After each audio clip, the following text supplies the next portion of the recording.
ఎవరు చిరకాయలు ఎక్కువ వేయకుండా ఎన్ని ఆనియన్స్, ఎన్ని టమోటాలు, ఎన్ని మిర్చి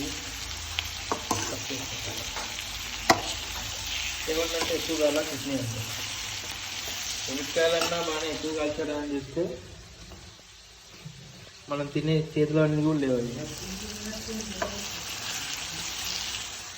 మన ఉప్మాలోకి ఇంగ్రీడియంట్స్ ఇప్పుడు మనం ఉప్మా చేసుకున్నామంటే ఎందుకు గిన్నె ఎంత నల్లగా ఉందంటే ఇందాక చట్నీకి కొన్ని తిరువాతలు ఇచ్చారు కదా, అవి అట్లనే గిన్నె కడగకుండా చేస్తున్నాం.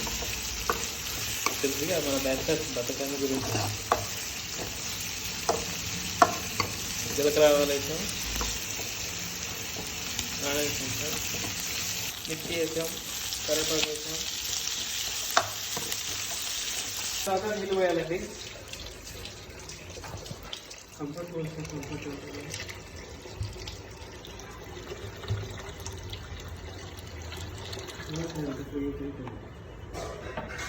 ఇలా ఇవన్నీ నీళ్ళు పోసాక ఈ నీళ్ళు ఉడికేంత వరకు ఇట్లా గెలుపుతూ ఉండాలండి. ఉప్మా చేస్తుండగా మా వాడు ఇలా వచ్చి మా చట్నీ రాజా చట్నీ చేస్తున్నాడండి. వాడు కాలు మీద కాలేసుకొని అనుకున్నాడండి.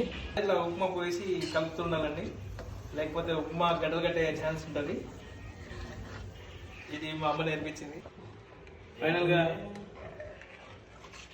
ఒక 5 నిమిషాలకి ఇది ఉడికితే ఫైనల్ అవుట్పుట్ ఏంటో మీకు తెలుస్తుందండి.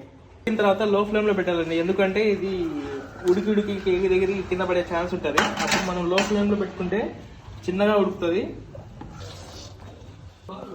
ఇంకో 2 మినిట్స్లో రెడీ అవుతుందండి మన ఉప్మా. చట్నీ ఆల్రెడీ రెడీ అయిపోయింది. మా చట్నీ రాజా రెడీ చేసేసాడు.